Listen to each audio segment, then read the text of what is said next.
recordará, fue en el año de 2015, publicado en el Diario Oficial de la Federación en el 2016, el 27 de enero del 2016 precisamente, cuando se desindexó el salario mínimo de como una unidad de medida. Recuerdo en aquel entonces que, bueno, pues la presión inflacionaria iba a ser mucho menor en el caso de aumentar el salario mínimo.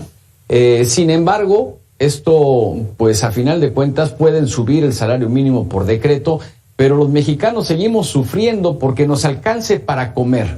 ¿Qué relación hay? ¿Qué relación hay entre el salario mínimo, el poder adquisitivo, el que nos alcance el dinero, pero sobre todo, qué tiene que hacer el gobierno mexicano o los gobiernos mexicanos, los que vengan por delante, para que el mexicano pueda pues disfrutar o tener una mejor vida con lo que gana de su salario? Y para hablar del tema, saludo con mucho gusto esta tarde a Mario de Constanzo, consultor financiero que está con nosotros. Mario, te saludo con gusto. ¿Cómo te va? Muy buenas tardes.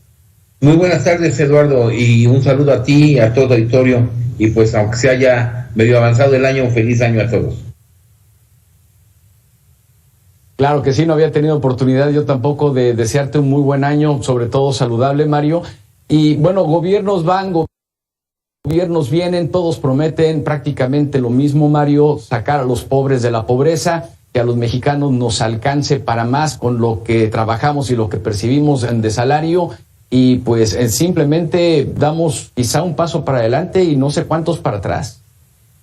Efectivamente, mira, como tú lo mencionas, creo que no basta incrementar o señalar o acordar el salario mínimo por decreto, por más que lo quieras aumentar, y la mejor prueba es lo que estamos viviendo. Si nosotros hacemos un conteo o revisamos estas revisiones que ha habido al salario mínimo durante la presente administración, pues más o menos tenemos que se ha incrementado el 95% el salario mínimo.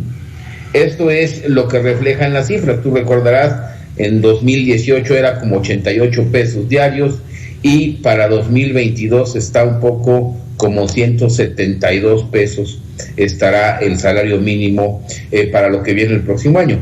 Pero también, si vemos cómo han crecido los precios en este periodo, pues vemos cómo hay precios de productos como el jamón, como el frijol, como el arroz, pues que han tenido crecimientos similares en ese periodo, y yo te diría muchas veces mucho más que el aumento al salario mínimo. De hecho, si nosotros comparamos, por ejemplo, las cifras del INEGI que publica con respecto a la canasta mínima de consumo, a lo que ha crecido el índice de precios de la canasta mínima de consumo, esto tiene, y son cifras del INEGI recientes, ha crecido, el último año creció 135%.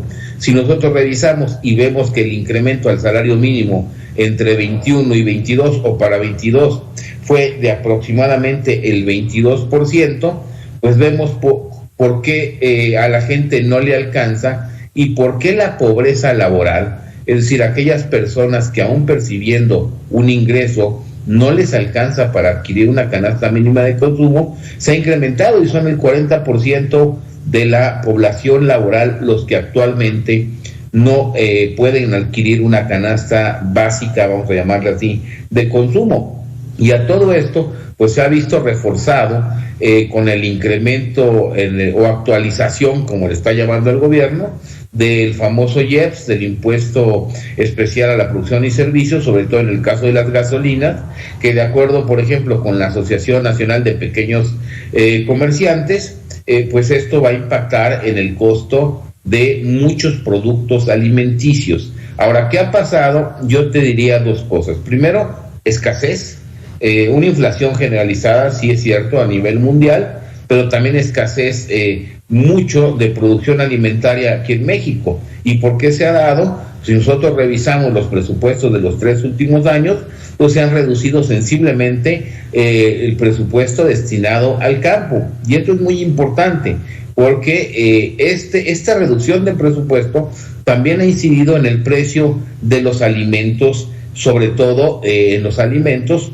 que no se importan, que no son pocos, pero que tampoco son muchos los que no importamos, pero esto ha traído un incremento en el precio. Ahora, ¿qué es lo que debería de hacer el gobierno?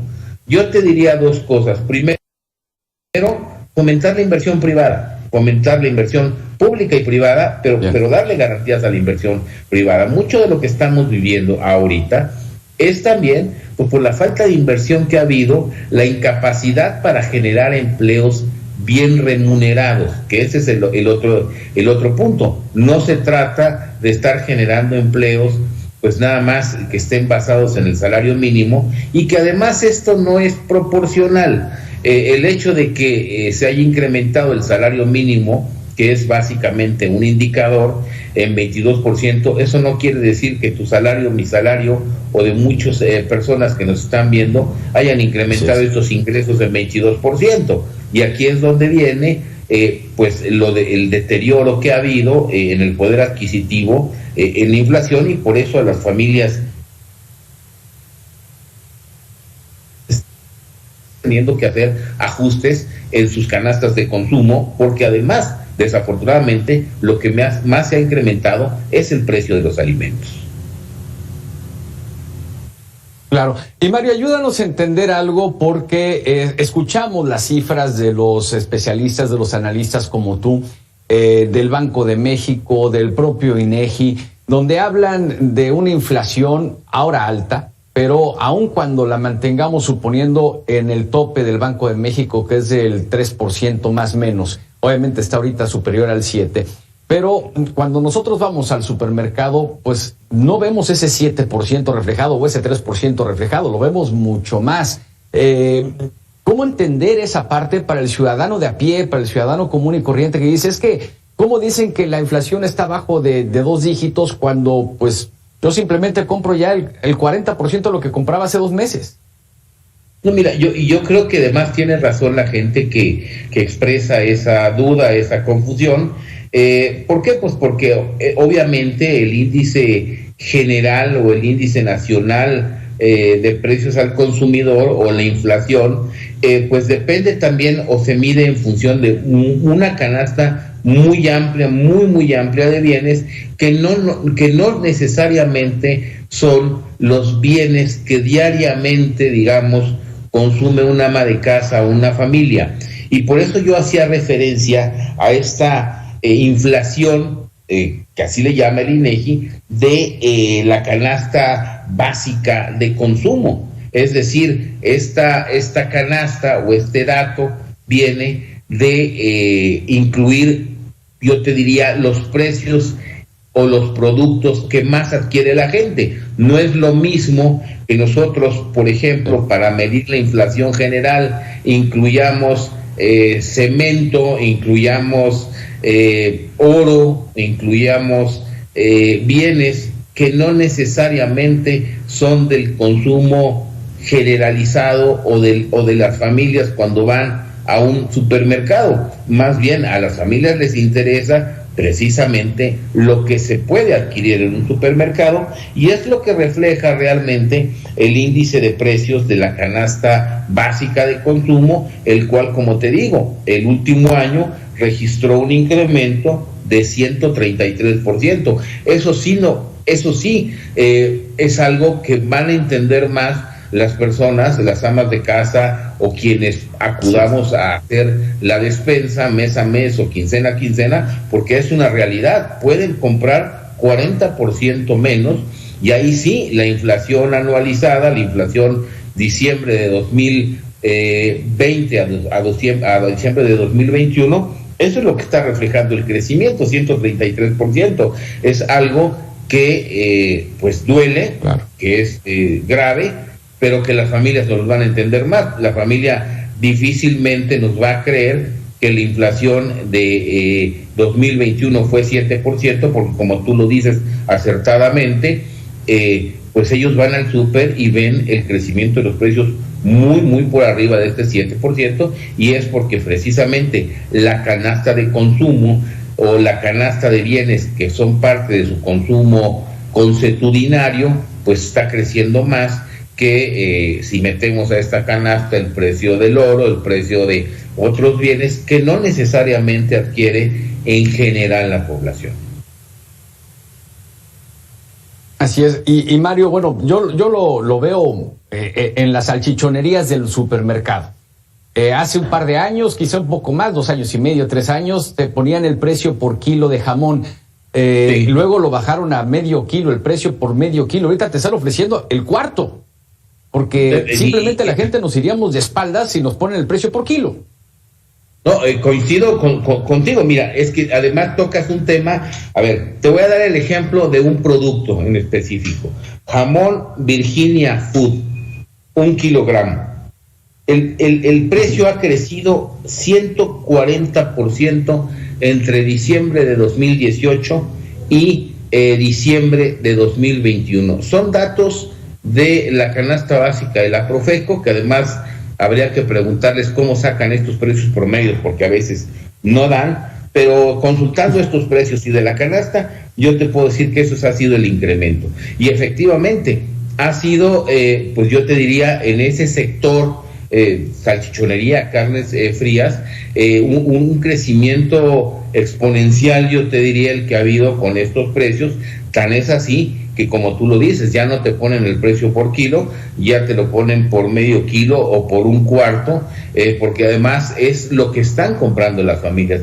Ya difícilmente una familia de clase media, digamos, puede llegar a comprarte 1 kilo de jamón, por ejemplo, ya no hablemos de marcas, o por ejemplo lo que ha sucedido con el pollo o con la carne de res, ¿sí?, donde también ha tenido incrementos muy importantes, y el kilo lo encuentras en promedio ahorita. 1 kilo de la carne de res lo puedes encontrar hasta en 180 pesos el kilogramo, o incluso bienes tan de consumo generalizado como el frijol, y que el presidente decía el otro día que alcanzaba, creo que para 7 kilos de frijol. Una cosa así no es cierto. El salario mínimo, ya con el incremento, y por ejemplo citando o reflejando el precio de 1 kilogramo de frijol negro Verde Valle, para darte incluso marca y cantidad, está más o menos en 40.35 pesos el kilo en promedio. Eso es lo que refleja la canasta de Profeco, por lo que te alcanza para 4.2 kilogramos,